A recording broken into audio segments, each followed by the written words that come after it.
Bismillahirrahmanirrahim. Assalamualaikum warahmatullahi wabarakatuh. Kembali lagi dengan saya Ardiansyah dengan nomor induk mahasiswa 20104111246. Saya dari Fakultas Ekonomi dan Bisnis Prodi Manajemen. Di sini saya akan menjelaskan tentang hakikat iman dan pengaruhnya terhadap kehidupan. Langsung saja yang pertama, pengertian hakikat iman. Pengertian hakikat iman sendiri terbagi menjadi dua hal, yaitu yang pertama secara etimologis dan yang kedua adalah secara terminologis.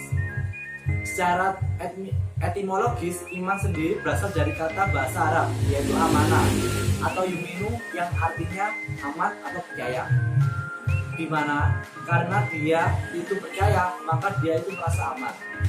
Jadi akar kata iman sendiri itu berasal dari kata amanah, yaitu kepercayaan, yakin, ketenangan. Tapi yang sering kita dengar yaitu yakin atau percaya. Kemudian secara terminologis, hakikat iman itu adalah mempercayai segala sesuatu dengan berita-berita itu yang sifatnya tidak dapat diindra, kasat mata ataupun tidak nampak. Maka dari itu, agama ini arti ada istilah pertama yang sifatnya itu ilahiyah yang berarti ketuhanan, dan yang kedua adalah samiyat yang hanya didengar atau sama atau nanti disebut juga sebagai samawat, ada yang berarti langit atau berita-berita lain. Oleh karena itu iman sendiri itu sebenarnya pokok agama, di mana pokok agama tersebut hanya menceritakan bahwa kita ini hanya mendengar dari berita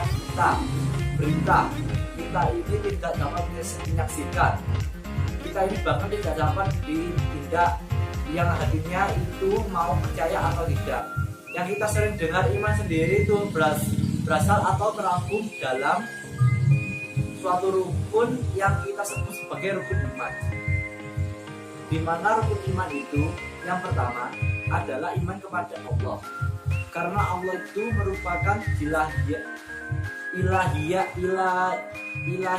atau ilahiyah yang telah kita sebut tadi, yaitu sebagai ketuhanan. Allah itu merupakan sang pencipta, sang kholik, sang pemilik alam dan segala isinya, dan Allah itu merupakan landasan utama, di mana apabila kita telah mempercayai Allah maka kita akan mempercayai makhluknya, di mana makhluk ini akan menjadi perantara yang ditugaskan sebagai perantara yang diciptakan dari nur, yaitu malaikat. Di mana yang pertama adalah iman kepada Allah, kemudian yang kedua kepada malaikat Allah, dan yang ketiga adalah iman kepada kitab. Di mana kitab ini merupakan suatu guidance atau suatu petunjuk di mana berisi tentang firman Allah dan perkataan Allah. Karena Allah ini itu sifatnya serba halus, sedangkan manusia itu sifatnya serba kasar atau materi. Oleh karena itu Allah itu memberikan risalah kepada perantaranya, yaitu malaikat. Kemudian malaikat itu sifatnya halus. Oleh karena itu ada manusia-manusia terpilih dari Allah yang manusia tersebut itu bisa melihat bagaimana wujud dari malaikat itu sendiri, yaitu kita sebut sebagai al-mustafa, yaitu nabi dan rasul. Dimana mengapa kita ini harus memiliki keimanan kepada nabi atau rasul, yaitu karena nabi sendiri itu memiliki sifat fisik. Sifat fisik itu ada, tetapi bagaimana pesan-pesan yang disampaikan nabi itu kita mempercayai, kita yakini. Nah, itulah keimanan. Kemudian yang kelima adalah hari akhir.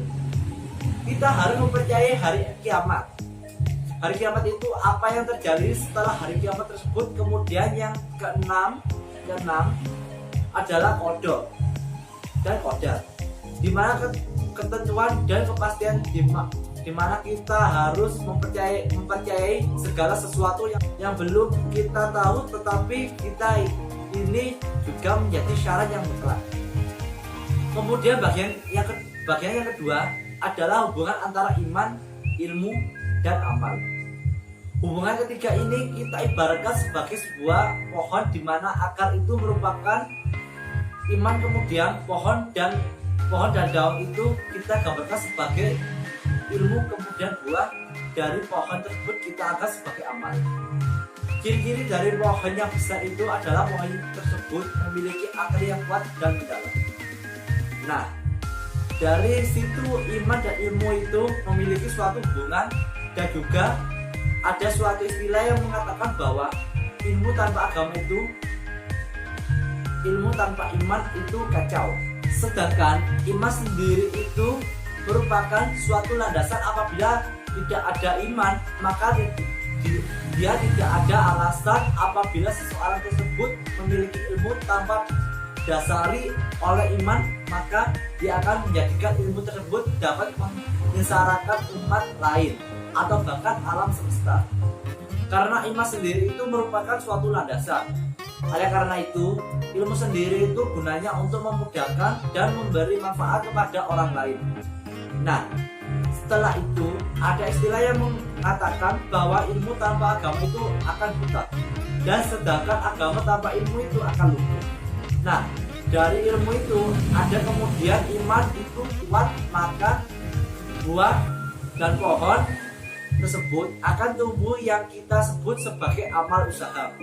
Oleh karena itu, bagaimana sih orang yang berilmu dengan ilmunya? Nah, orang yang berilmu dengan ilmunya itu, maka ada dua hal, yaitu dengan ilmunya dia semakin dekat dengan Allah atau dia makin jauh dari Allah. Nah, dari ketiga hubungan ini, yaitu iman, ilmu, dan amal, itu memiliki hubungan yang sangat dekat. Karena amal tanpa ilmu itu batal, kemudian ilmu tanpa iman itu membahayakan. Kemudian yang ketiga, bagaimana sih karakteristik dari sifat yang beriman? Karakteristik dari sifat yang beriman itu, yang pertama adalah terdapat hadis Nabi yang menceritakan suatu kisah di mana kita bisa ambil dari kisah ini, yaitu bahwa kita sebagai hamba Allah tidak boleh melakukan maksiat, kita harus menjauhi maksiat. Kemudian yang kedua adalah kita harus mengingat Allah. Kita itu tidak boleh menganggap bahwa Allah itu mati, karena Allah itu sifatnya tidak selalu ada untuk hambanya. Karena Allah itu ada dimanapun, kapanpun, dan bagaimanapun kita. Kemudian yang keempat, bagaimana sih pembatal keimanan seseorang itu? Pembatal keimanan seseorang itu tentunya yang pertama adalah dosa syirik. Dimana syirik itu menyekutukan Allah. Jadi dia mempercayai ada Tuhan selain Allah. Dimana syirik itu dosa yang paling besar yang tidak diampuni oleh Allah Subhanahu wa Ta'ala. Kemudian pembatal keimanan yang kedua adalah mempercayai hal-hal yang berbau dukun atau jimat. Yang ketiga, kemudian bersifat riya atau suka pamer, terutama dalam hal ibadah. Jadi pada hakikatnya iman dan pengaruhnya dalam kehidupan ini sangatlah penting. Karena ketiga hal tersebut kita gambarkan sebagai sebuah pohon, di mana akar itu merupakan iman. Semakin tinggi pohon tersebut, maka semakin kuat iman seseorang. Nah, semakin ilmu itu ada dan iman seseorang itu kuat, maka buah tersebut akan berbuah menjadi amal usaha. Nah, dari situ penjelasan dari saya. Terima kasih. Sekian, kurang lebihnya mohon maaf apabila ada kesalahan kata yang kurang berkenan di hati para pemirsa. Saya mohon maaf yang sebesar-besarnya. Wabillahi taufiq wal hidayah. Wassalamualaikum warahmatullahi wabarakatuh.